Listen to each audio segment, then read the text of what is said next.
Hello, today is April 17th, 2022. My name is Jose Garza and I'm interviewing Abner Hernandez for the University Library Special Collaboration and Archive at the University of Texas Rio Grande Valley, hereafter abbreviated as UTRGV. This project is partnership with the Voice of Oral History Center at the University of Texas at Austin.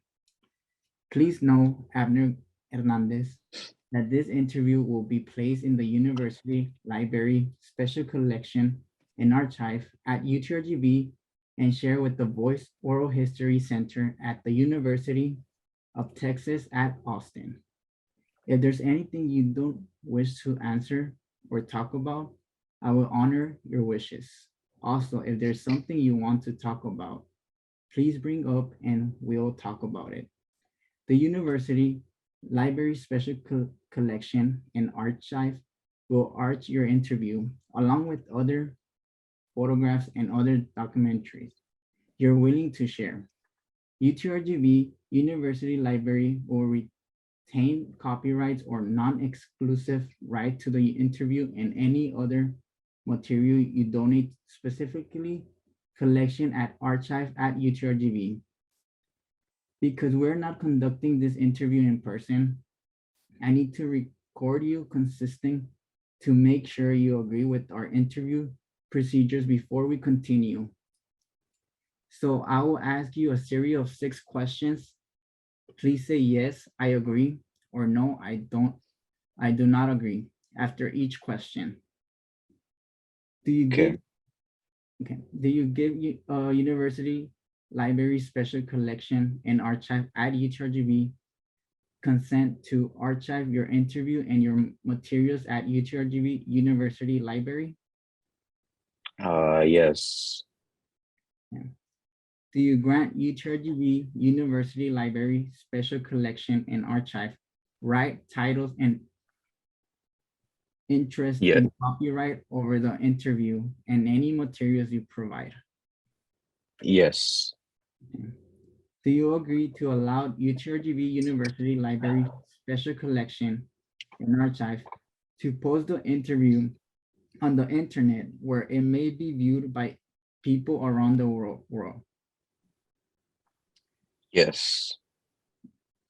Do you grant the University Library Special Collection and Archive consent to share your Zoom interview with the Voice Oral History Center at the University of at Austin for enclosure in the Voice of Pandemic Oral History mini project, which will include posting the interview on the internet?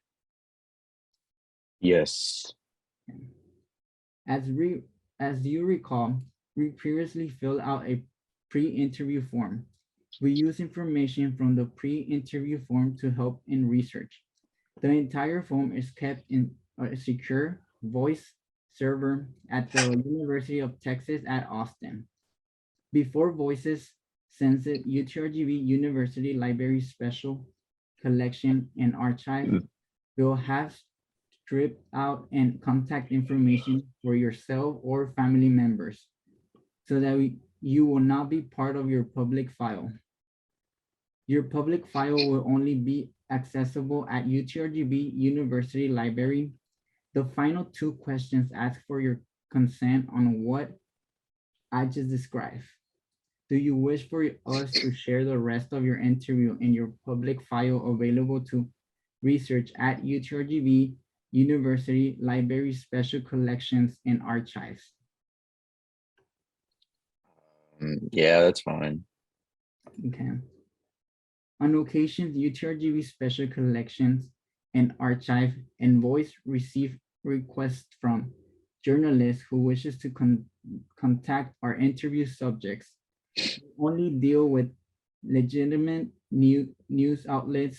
Do you give consent for you to share your phone number or email with journalists? Um, yeah, that's fine.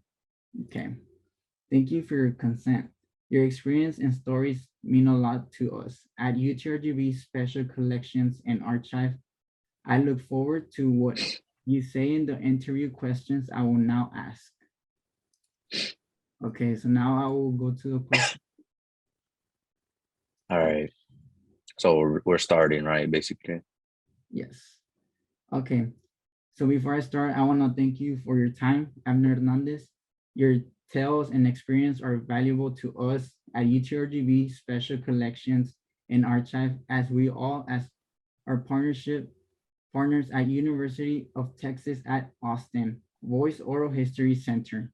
Because you're a student with a family member who are putting their lives on the line to aid those affected by the pandemic, I'm sure you have a lot of interesting stories and experience to offer about how COVID has influenced the roles of you playing in your life. So before we talk about COVID-19 stories, can you please share with us a bit about yourself and who you are and how you wish to be known? Who is Abner Hernandez? So my name is Abner Hernandez. I am 19 years old. I attend the University of Texas at Rio Grande Valley. I am majoring in exercise science. I'm hoping to apply to the occupational therapy program here at UTRGV this coming November. I grew up in Far, Texas. Um, Growing up, I never really knew what I wanted to be until I kind of looked into different. Well, I always knew I wanted to further my education, but that's why I looked into different um, grad programs so I can see, whether it was PA or med school, nurse practitioner, physical therapy, occupational therapy, and I chose occupational therapy.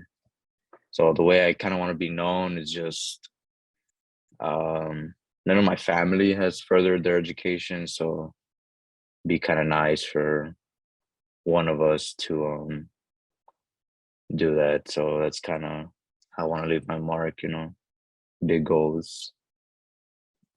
Okay, thank you.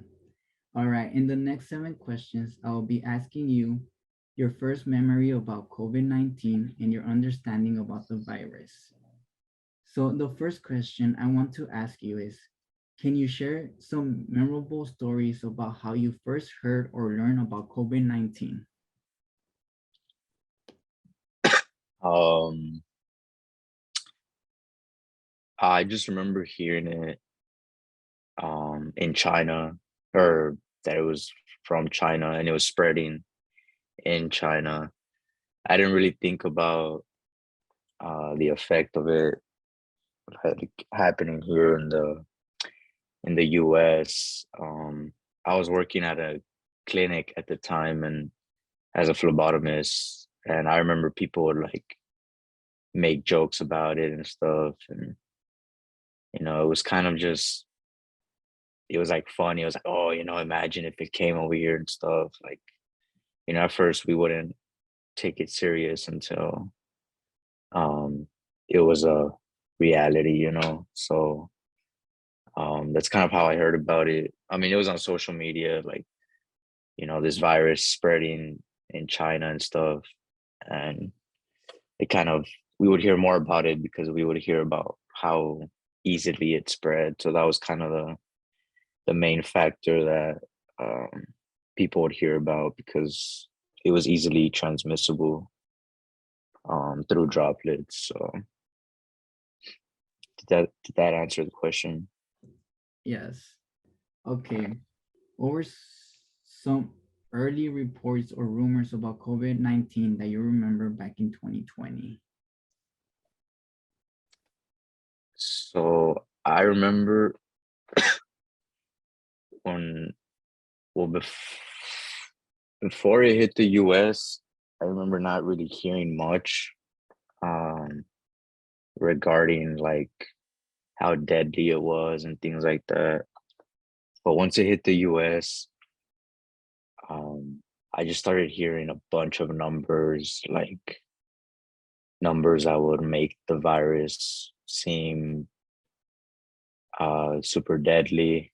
It was super transmissible. I know it spread like crazy. The numbers were just soaring up until at one point uh the US like surpassed I I think every other nation in the world in cases. I'm not sure if that was in 2020, but yeah, I would just hear a bunch of things of the virus. So I'm sure at first we were very scared of it. And then, well, I'm sure people started building their own opinions of whether the virus was truly deadly or not. But for sure, I just recall hearing how fast it spread because the U.S. numbers just absolutely soared in 2020. Okay. All right. So at what point did you realize this pandemic was serious life alerting event? Or do you not think it's serious? And why? I do think it's serious, but more so certain groups of people. And well, it's not that it's, how do I put into words? So from what I know, from the statistics I've seen, it tends to affect people, um, either the elderly or people with pre-existing conditions. So typically, if you're a young, healthy adult, then uh, the virus probably either didn't hit you or it hit you, um, somewhat mild, maybe a fever, uh, fatigue, not nausea, just different symptoms. But if you're a lot older, it might have hit you more. Uh, if you're an adult, maybe it gave you lung damage. I know I would hear that one a lot.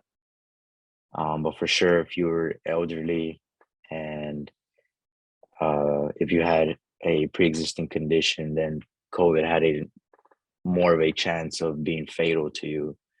So me personally, I think, young, healthy adults, we are definitely more um safe. We are fine.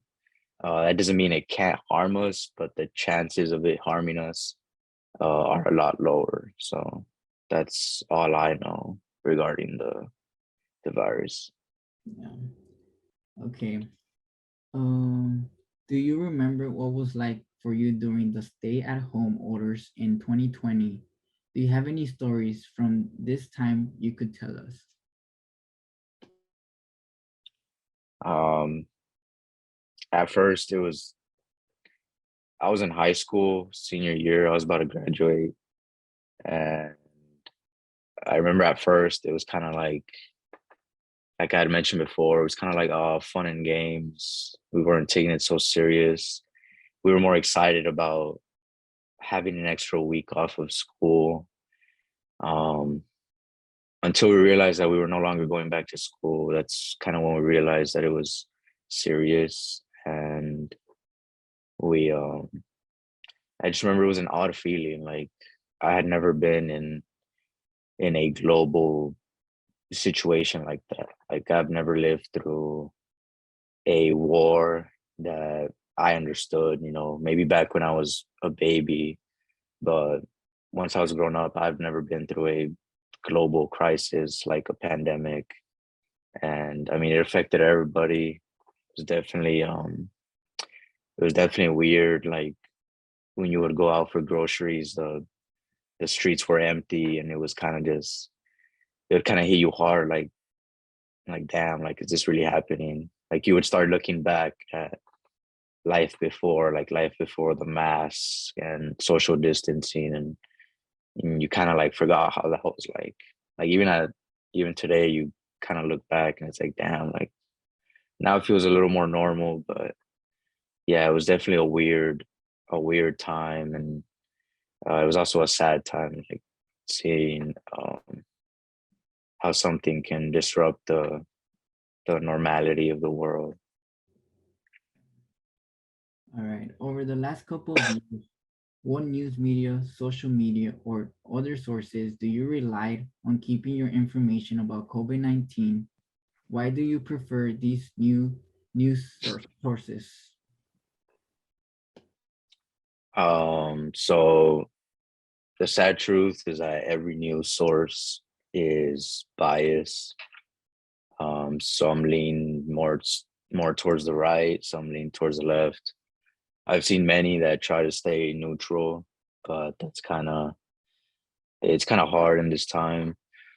So what I like to do is I like to view them all.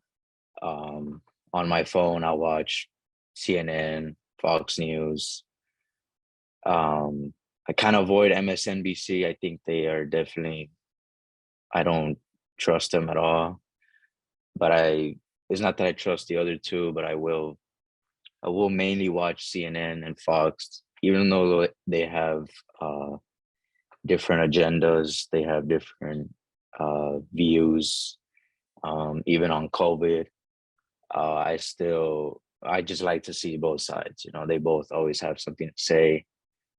Um, I do lean more towards Fox, but that doesn't mean I exclude other sources. I will read articles from the New York Post, the Washington Post. I like to read just a little bit of everything because it's always best just to have all that information.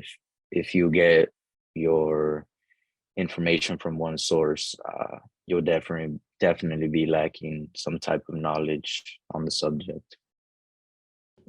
Mhm. Can you share with me what you don't understand about COVID and wish you could know more about? Mm, it's a good question. Um, I would kind of like to know how. I mean, I've tried looking into it, but it's kind of like that was like at first, and now I not really anymore. But I'd like to more know more about how these variants are created because I felt like I kept hearing more variants. I know right now we don't hear much about COVID on the news just because other events have started happening. But yeah, before that, I would hear like different uh, variants, Delta, Omicron, and it's like I don't know, kind of hit me like weirdly, like I wasn't really into the subject, so I still don't really know what's up with that. And it's definitely something I would like to know more about. Yeah. All right. Do you feel your family has the same belief as you about COVID-19, or are there some members who take it more serious or lightly? How so? Um, I think we all have about the same um belief on it. Uh, we do take it serious. I mean, it's a virus. Nobody wants to be sick. Like whatever virus it is, if I catch the flu, they're gonna stay away from me. They're gonna, keep me locked up. A virus is a virus. No matter how deadly you think it is, nobody enjoys being sick. And well, they do work in healthcare, so they do care about public health. So we all do take it serious, but we also have the belief that we can't always live in fear. You know, um, viruses and diseases, bacteria, they're all part of life, and there's many deadly viruses out there. So we don't think that just because there's a virus means that we should lock ourselves up in our homes and stay there until the virus goes away. Viruses are part of life, and it's something that we do need to look out and be careful for, but not just ruin our lives for it. Okay, in the next section, we'll talk about the vaccines. Um, if you have any stories about COVID vaccines and any vaccine related stories you may wish to tell, you can. So have you gotten the vaccine? Me, no, I have not. Have you been hesitating about getting it? For now, yes. Is there any reasons why? Um,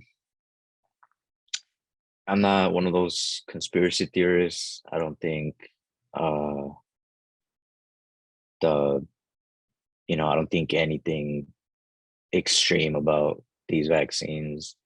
My parents have them. They're a little bit older or much older. Um, I I think they, since they're older, they are more prone to a fatal reaction from COVID. So I think it was good that they got it. But me personally, um, I'm young, I'm healthy. I do a lot of things to make sure I keep my immune system as healthy as possible. So I've seen the chances of the virus hitting me hard, and they're extremely, extremely low. So I personally just believe I don't need it. I know people say like if I get the vaccine, it's me protecting others, but if that was the case, then why would other people need to get the vaccine? If they get the vaccine is to protect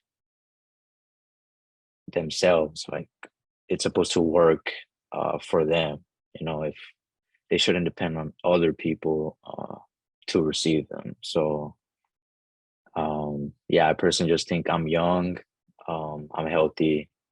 I don't think COVID would really affect me. So I do believe in vaccinations. I have gotten, different vaccines growing up. Just a couple years ago, I got my meningitis to come to college. But specifically this one, it's kind of, I don't really think I need it. And have you gotten COVID before or no? So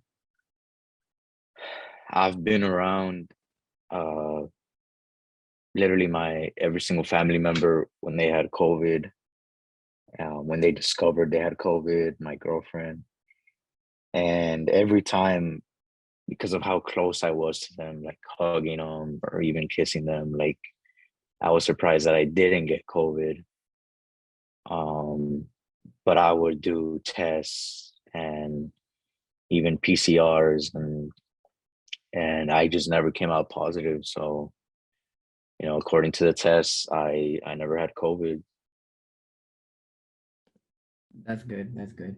All right. So next set of questions, Abner Hernandez are going to ask you about how COVID-19 has impacted your life in the way of your career as a student and your family.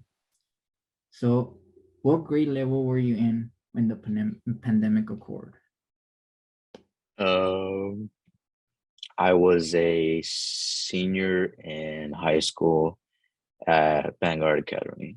So I was getting ready to, it was my final semester of high school. What changes were implemented in your school to slow down the pandemic? The school went fully online. Um, Everything was online. Like, um, they, to help students, they allowed students to be able to pick up like hotspots for internet as well as computers in order to help transition online. During graduation, the school was hesitant to do it in person, but they still did it in that June of 2020. But they just really spaced out everything. Um, no handshakes, no hugging. You basically can't do anything that required physical contact. And We were all very, very spaced out. So, it was a different graduation than expected, but I mean, it was for the best to avoid any type of form of transmission amongst the school students. Yeah. So do you agree or disagree with the changes they did when they went to online? Um, I mean, yeah, at the time, I think we were all trying to work together to prevent this virus from transmitting. That was the whole purpose of the 1 week off, to try to eliminate the virus within a week or two. But that didn't work out. But I do agree with the transition. I mean, it's kind of necessary. Schools have hundreds to thousands of students all in one building, moving, breathing the same air, laughing, coughing, sneezing, touching the same things. So if schools were open, I think the virus was more probable to be transmitted through students. Mm. How did the changes at your school affected you? Well, since we went to online, it was kind of um, for me personally. At first, it was kind of like no, I want to go to school.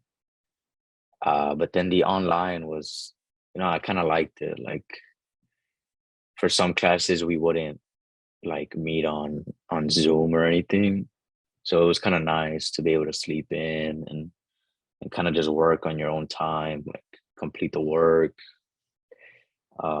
tests, quizzes, or whatever they would give us. So I really like that. But I mean, other students. Well, I mean, to be completely truthful, at this point, I didn't think I was really learning. I was kind of just doing work. Um, so I think a lot of students all over the U.S. can agree that we didn't really learn much online. It was definitely more difficult to learn. Um, and then as far as, socially, I guess I'm pretty sure that's what majority of us missed, being at school, your friends, especially your senior year, you're embracing the moment. It's your final year. So definitely I think the graduation kind of impacted me because while I was sitting there, I was like, damn, like I wouldn't have minded finishing my final year with my friends, like, even my people I didn't speak to, like my graduating class, like you kind of sit there and you think about like how you're probably never gonna see them again. So it was definitely affects you. It was a different part of our lives.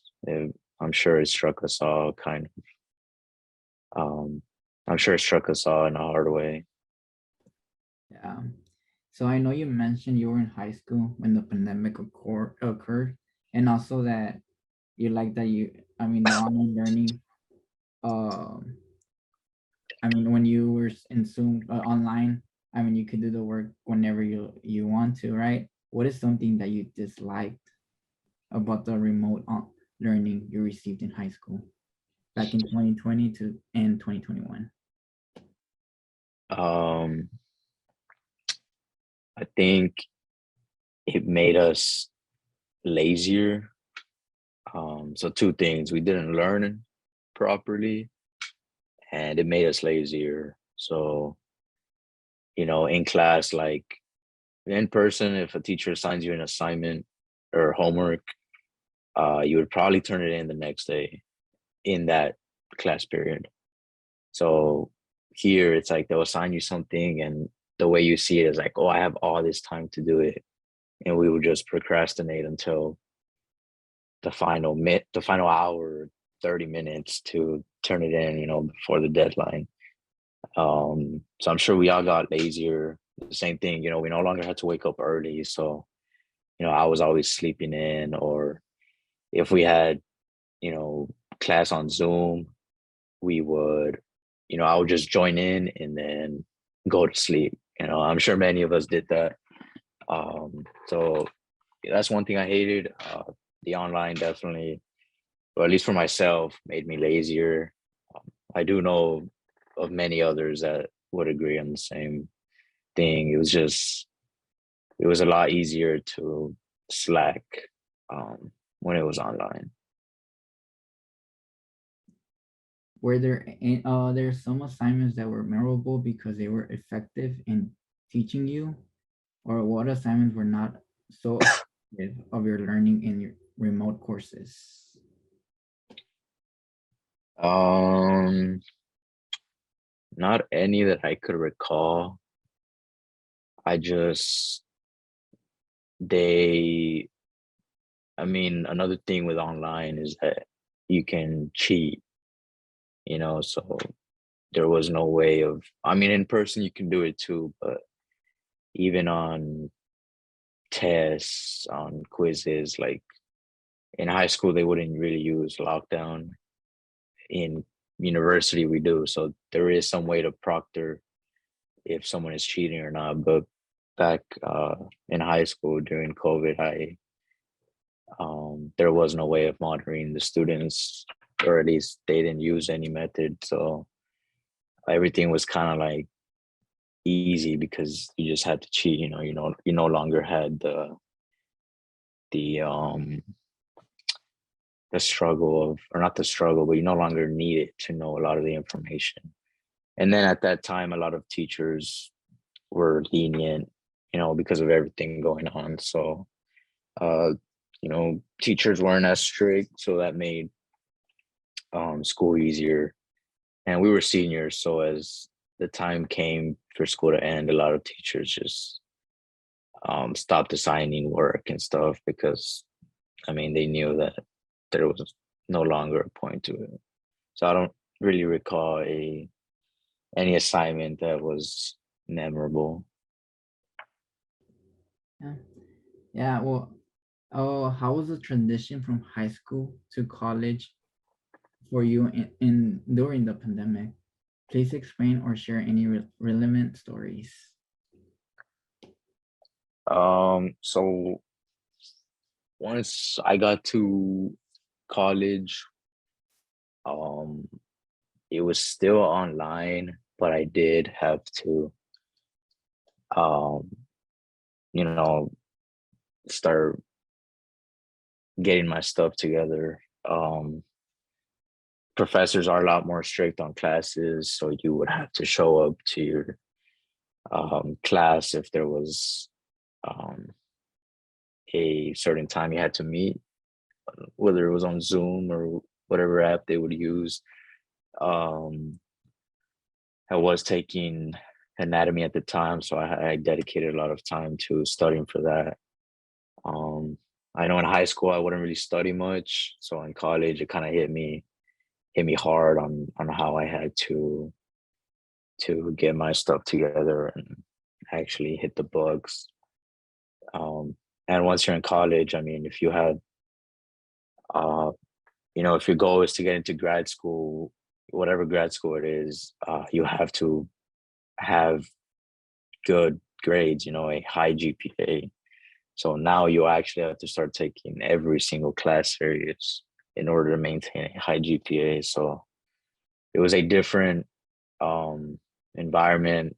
We had to get our priorities straight. Yeah, I had to change my mentality. Now I'm working for my future, my future family, etc. Um, I had to, realize what I truly have to prioritize. So yeah, I just remember I think a memorable moment was taking my first, because I aim for A's in my classes just to maintain as high as GPA as possible. So I took my first anatomy exam and I remember getting an 88, and I was kind of like, damn, like I really studied for it and I still got an 88. So from there, I knew I had to push it even harder. I clearly wasn't studying enough. Um, I probably thought I could get by with a couple of hours, but I definitely needed a lot more. So yeah, I just remember my first anatomy exam was more difficult than I expected. So from there, I just, I stepped it up. Um, are you concerned about the effectiveness of remote online learning for higher education in college? How so? I think it depends the class. In college, even before COVID, a lot of classes are offered online. Um, some classes are straightforward. Read the book, understand the material, do your assignments, take your tests. Um, so it just depends the class and the content. I think classes that are more, you know, examples like anything regarding math or certain sciences like chemistry, physics, classes like those, I think are better in person. It's easier to ask questions in person. You can see the professor working on it, and I believe it's better and more, it's easier to learn in person when it comes to subjects like those. But other classes that are kind of more basic and don't necessarily require a lot of teaching, such as your core, like your histories, your Englishes, those are easier online. But other classes, like I mentioned, like chemistry and physics, or even a lot of the engineering classes, those are all definitely better in person. So, I know a lot of students probably struggled throughout the pandemic, but that's why, um, thank God we transitioned back to in person. Well, now I'm gonna start asking work-related questions. I know you said that you were uh working when the pandemic occurred. What what other jobs have you worked on or work in since the first wave of COVID happened? And what regulations did they had at those jobs? Um, I was working at a clinic as a phlebotomist tech right before COVID hit the US. I I think it did hit the US, but it was like one case, and then I just quit because I wasn't really into um into the job. It wasn't the best environment. And then I started doing landscaping. So once COVID was up and running, it was a full-on pandemic. I did landscaping with um my my friend's dad's company. It's a big landscaping company, and I just needed a job. So my friend was working in that, so I joined him. Um, and I did that for basically all of summer. And then once school started, I started taking school serious. So I took a break up until about um, November-ish, towards the end of the semester. I was like, you know what, let me work. And I worked in a solar company. Um, it was a sales job, but it was hourly paid. So I was like, you know what, let me give it a shot. I worked there for a couple of months, and then I took a I took a break from working, and then because I saw my grades not as good as I wanted them to be. Um, so I ended up quitting, and then after that, I think I took a big break from working until about August of 2021. And then I started working at Target. And then I worked at Target for no, I that was summer 2021. I started working at Target.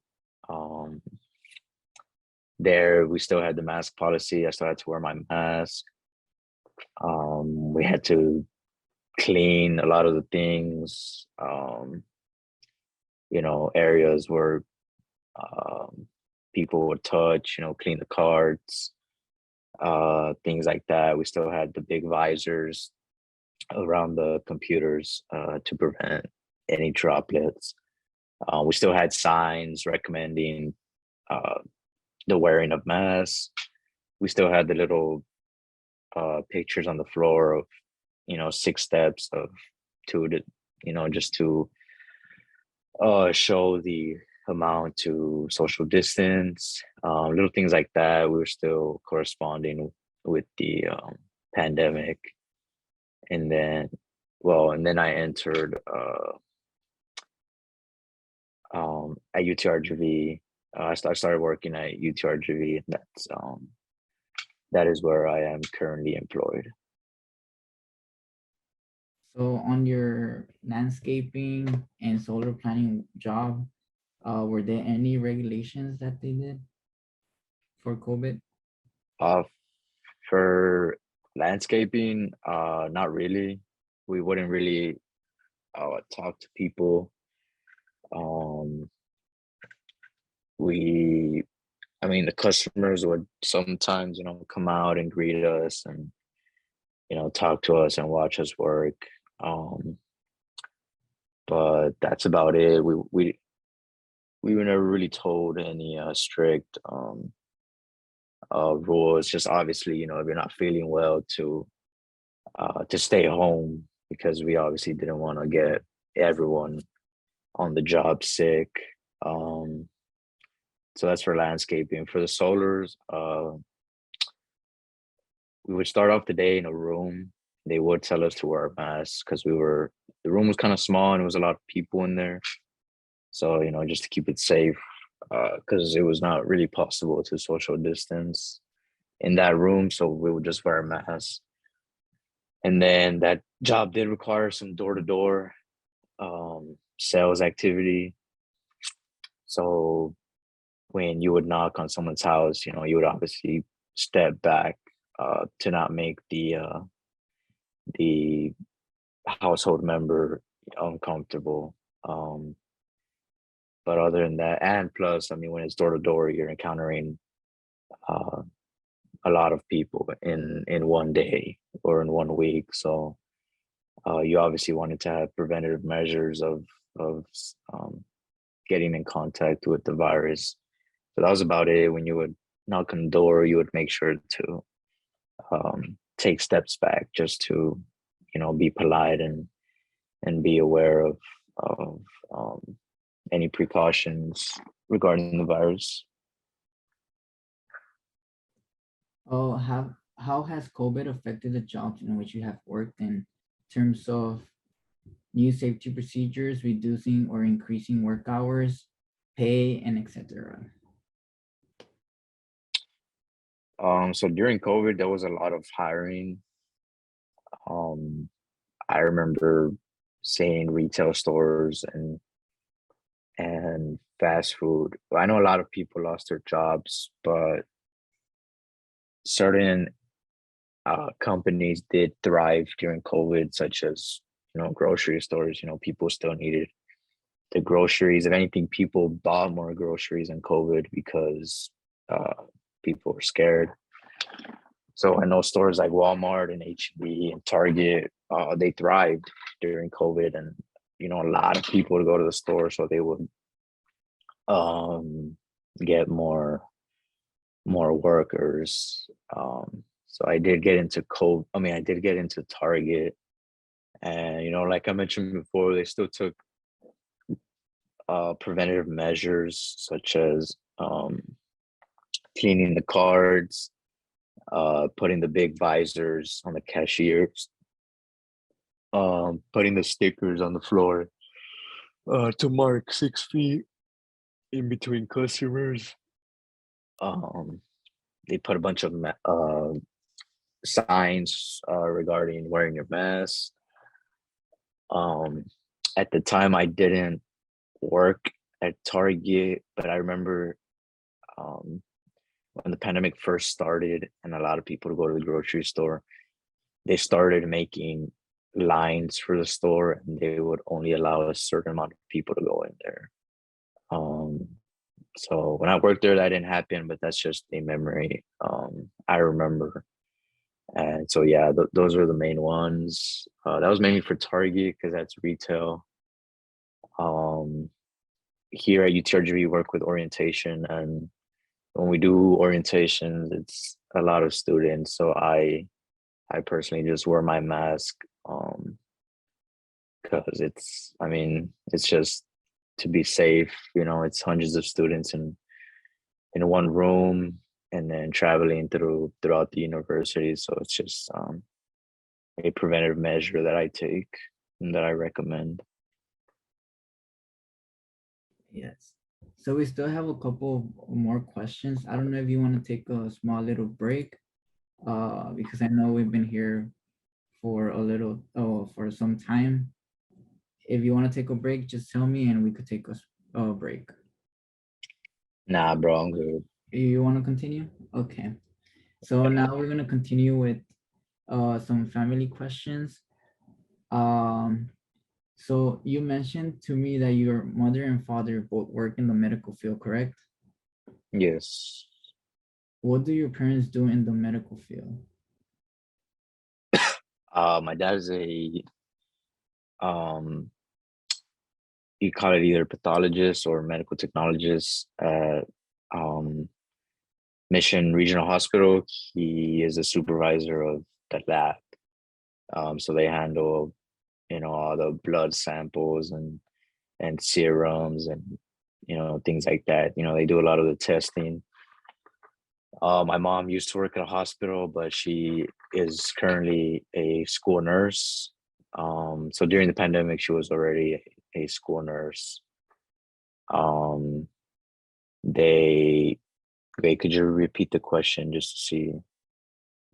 Uh, what do your parents do in the medical field? Oh, okay. So yeah, my dad runs a lab at Mission Hospital, and they handle blood samples, testing, serums, different things like that. And then my mom is a school nurse, so um, that's about it. So your mom was a school nurse. Oh, I mean, when the pandemic happened, everything went to online. Was she still a school nurse or what happened? So she was still a school nurse. Um, at the time, they did send it online, so she wasn't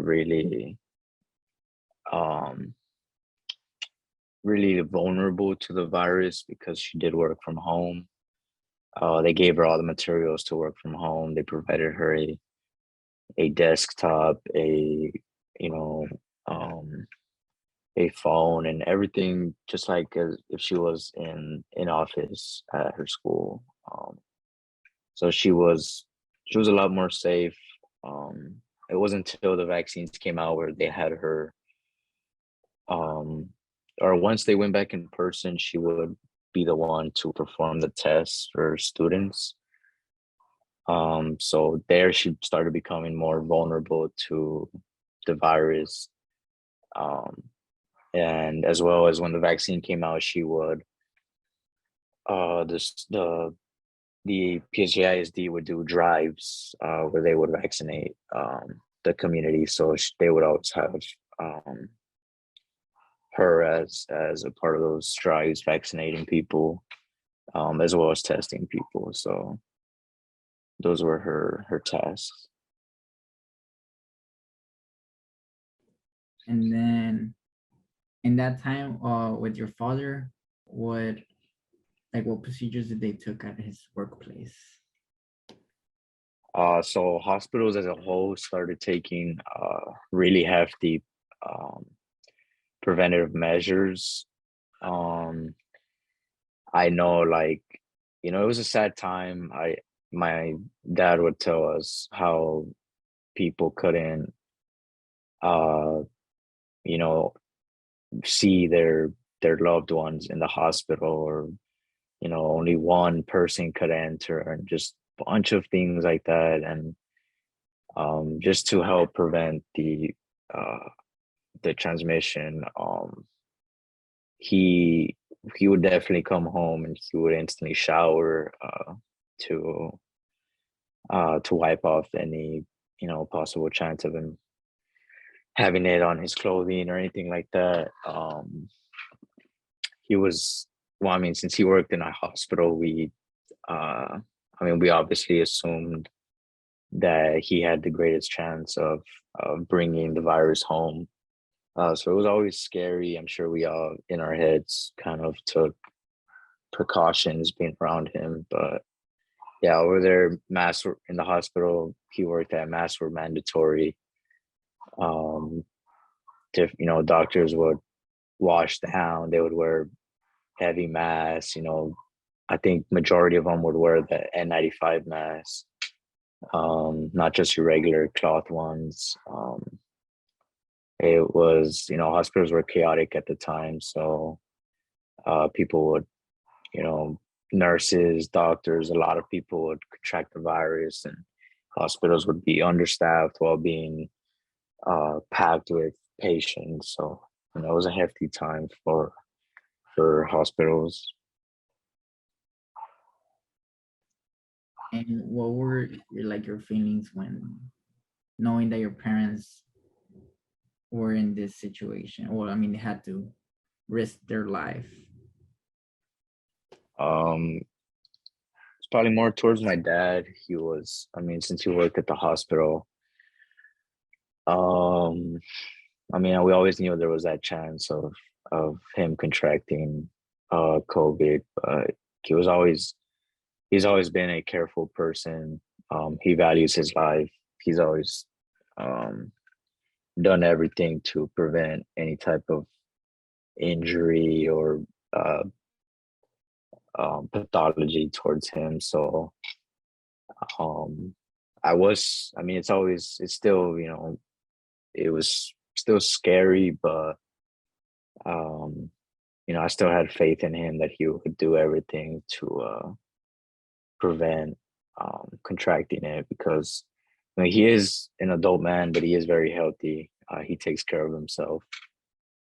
So we would always just pray that God would give him the strength to be able to just, get past it as if it was just, another flu or something, and that it wouldn't affect him heavily. He did end up getting it one time though, but um, it didn't hit him hard. Thank God. But that's about it. Has COVID-19 had an impact on your family life in terms of how you interact and visit with one another? Can you tell me some stories or give me some examples of how you and your family adapted your family in inter, interactions during the pandemic? So amongst each other, we were still like my immediate family, my brother, my sisters, my mom, my dad. We were still very close. Um, I think what the main measures we took was amongst other family, aunts, uncles, cousins, grandpas, grandmas. Uh, we probably didn't see them for a very long time. We no longer celebrated holidays with them. We would just do it amongst our immediate family. I hadn't seen a lot of my family for a very long time. But those were just safety measures we took, especially for our grandmas and our grandpas, because they're a lot older, so they were more prone to a fatal reaction from COVID. So yeah, I didn't, just to prevent the spread of the virus, we would no longer celebrate holidays with the entire family. It was just, we lowered it down to just our our immediate family, so just one household. But just amongst each other, we didn't really take any safety precautions. We would just spray the house with Lysol, um, just in case. All right.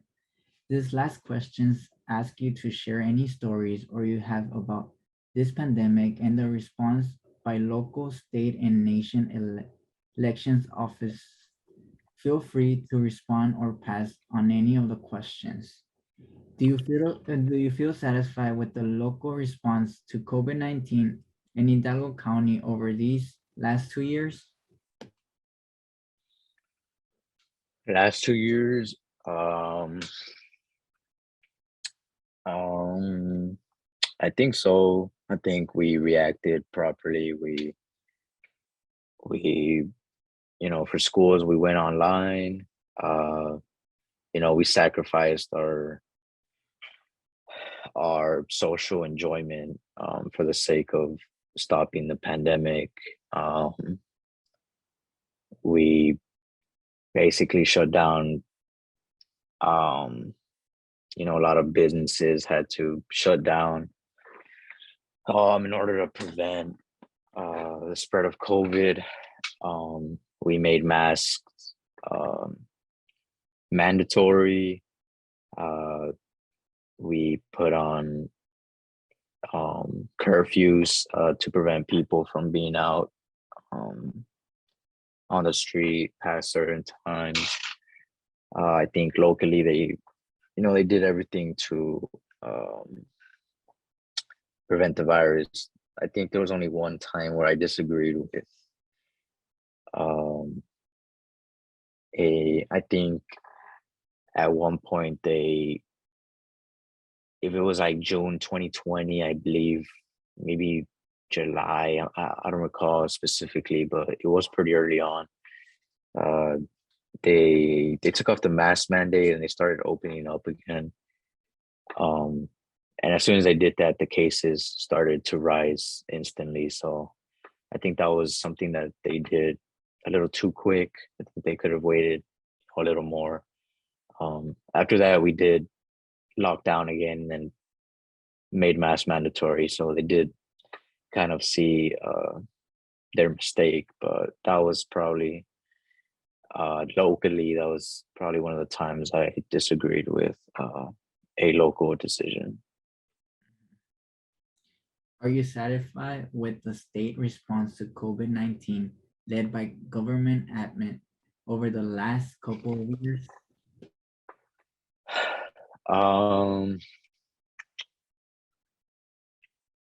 I think Abbott, I think his decisions lean more towards freedom than how do I say? He leans more towards freedom rather than preventing COVID, uh, preventing the spread of COVID. So, I mean, he didn't believe in making or forcing people to wear masks. The same way he doesn't believe in forcing people to get vaccinated. But at the time, everybody in the U.S. hopped in on the wave of lockdowns.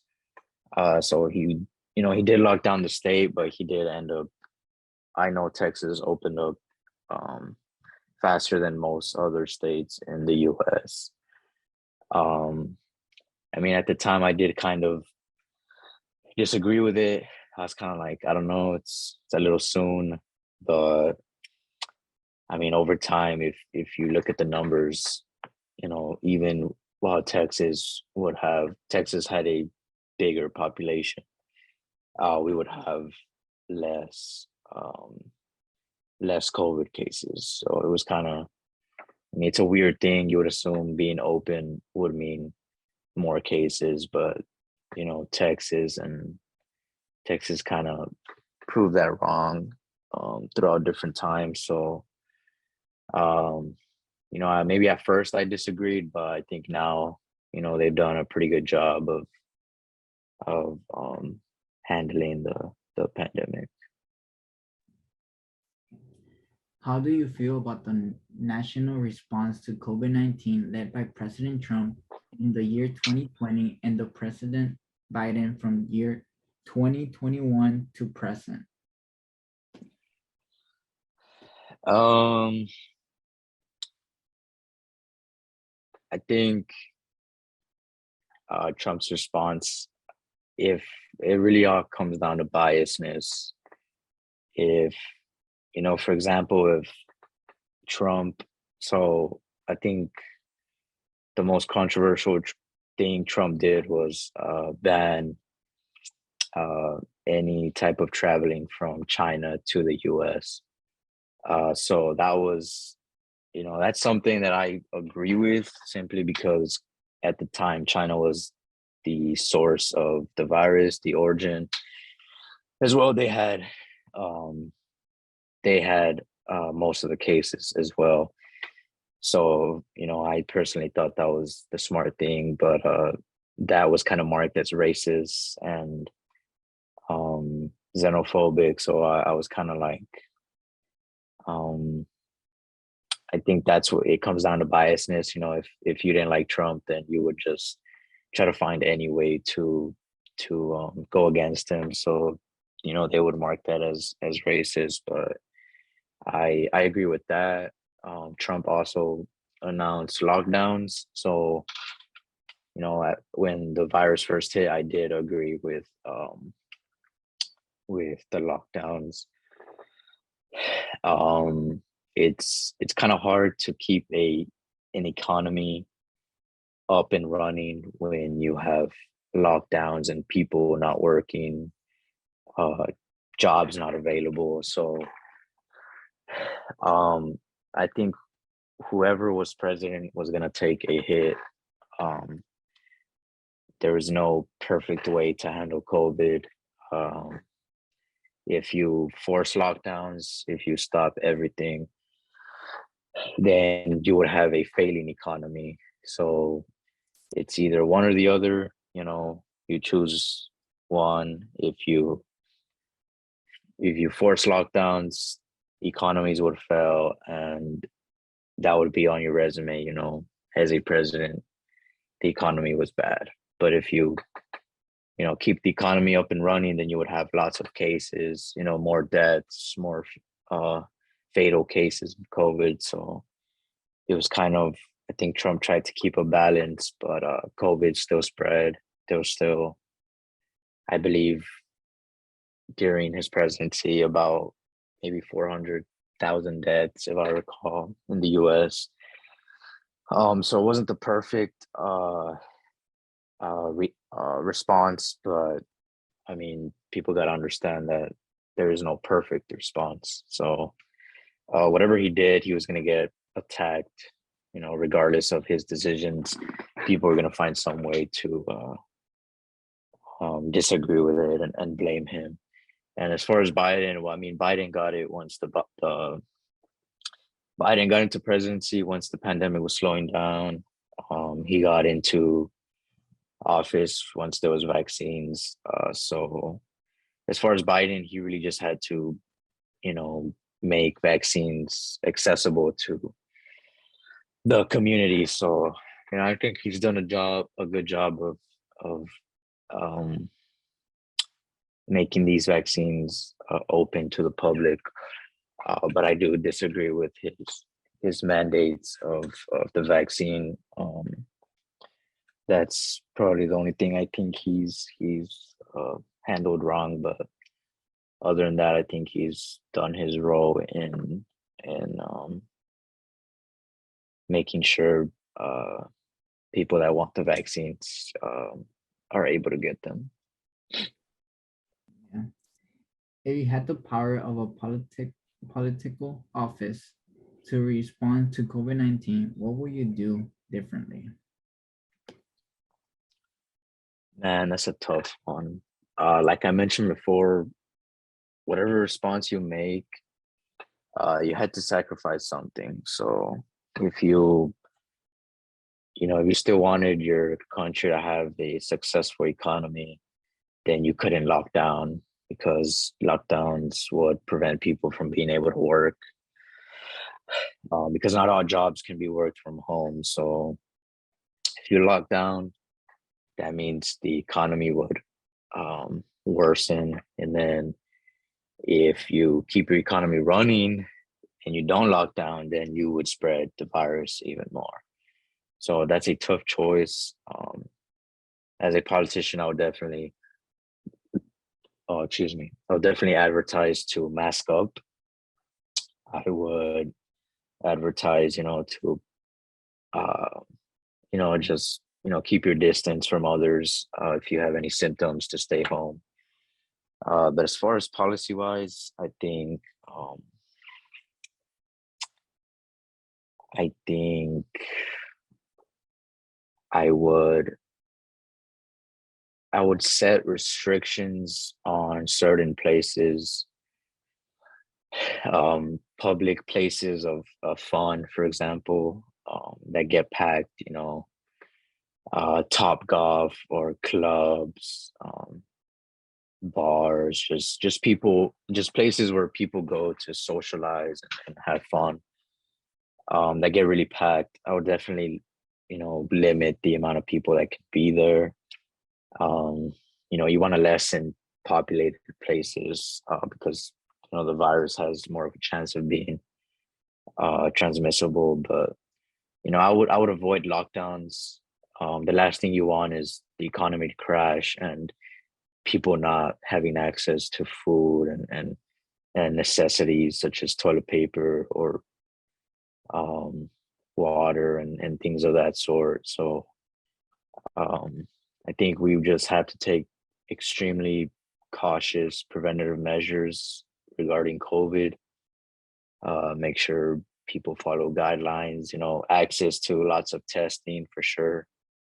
Um, but just I would do my best to avoid lockdowns because if the economy would fail, then that would be on your name, um, as a politician, and then it would restrict people from having access to basic daily necessities such as I mentioned, food, water, toilet paper, etc. So yeah, I would do my best to avoid lockdowns and just have strict preventative measures such as mandatory masks, um, access to testing, and then of course social distancing.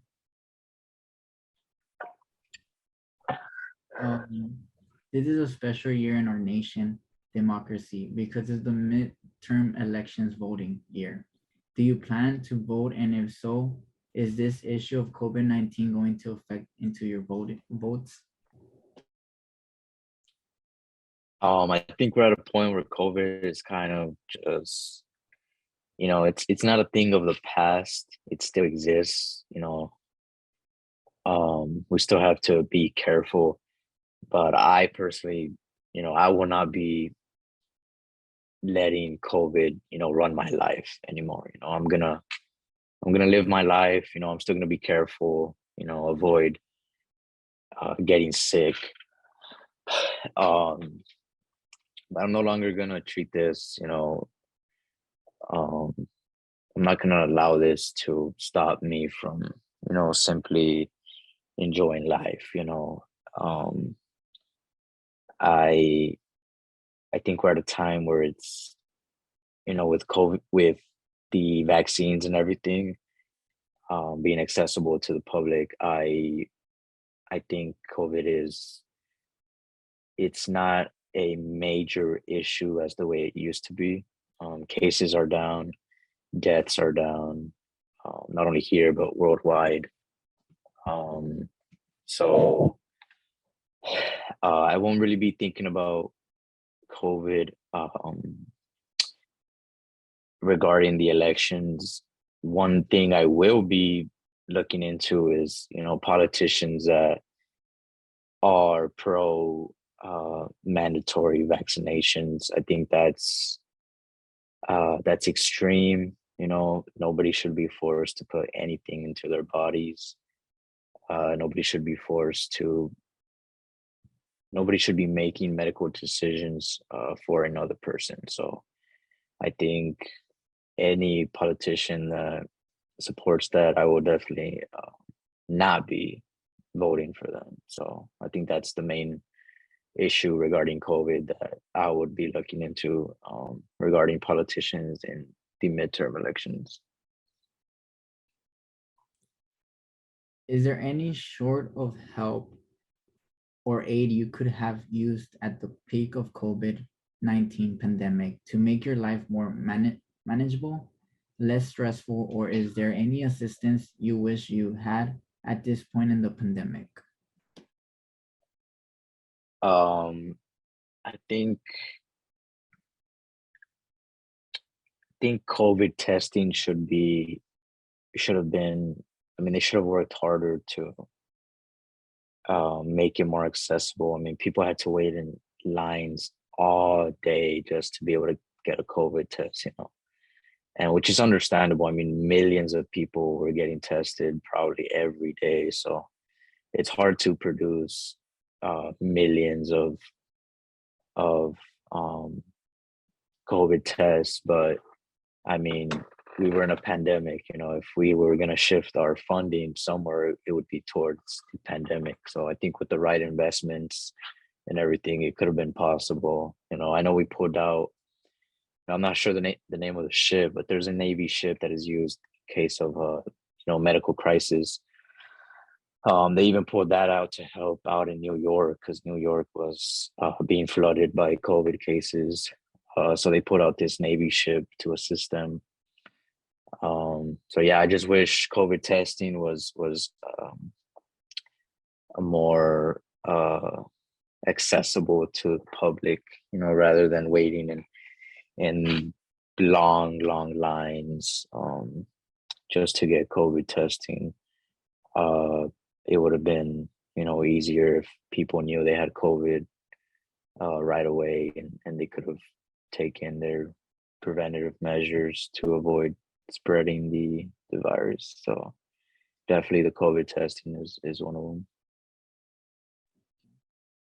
What impact or purpose do you hope your story may have on listeners of the Voice of a Pandemic digital archives? Um, I think I hope just people will, I know some people are more scared of COVID than others, but at the end of the day, it is a virus. You do get sick. Maybe you're one of the lucky bunch that doesn't even feel it. You don't get any. You're asymptomatic. But it is a virus. Just if I got the flu, you would avoid me. People don't want to be sick. So the same way, if I had the flu and you would avoid me, is the same way. If someone has COVID, you want to prevent spreading it or getting it, right? So we should definitely, regardless the fatality rate of a virus or mortality rate, we should always take a virus or any type of disease serious, because it affects, even if it affects some people more than others, as a country, we should always, unite and take um, certain precautions or measures to prevent people from getting sick. I may be young and healthy, but that doesn't mean my parents are. That doesn't mean other people's siblings or grandparents are. A lot of people have siblings or family members that are immunocompromised. Their immune systems aren't as strong as they should be, so they're prone to a more fatal reaction to COVID than your daily um, average young adult would be. So I think just whether you agree with or whether you're scared of the virus or not, you should still just to be safe and prevent the transmission of viruses or diseases. We take our preventative measures. That's why we used to mask up, or a lot of people still do. But um, yeah, as a country, we should unite and um, take preventative measures for anything that hits us in the future. Yes. Well, one last question. Is there anything else you would like to share with me about your experience with COVID-19 that I have not asked about? So give me a sec to think about it.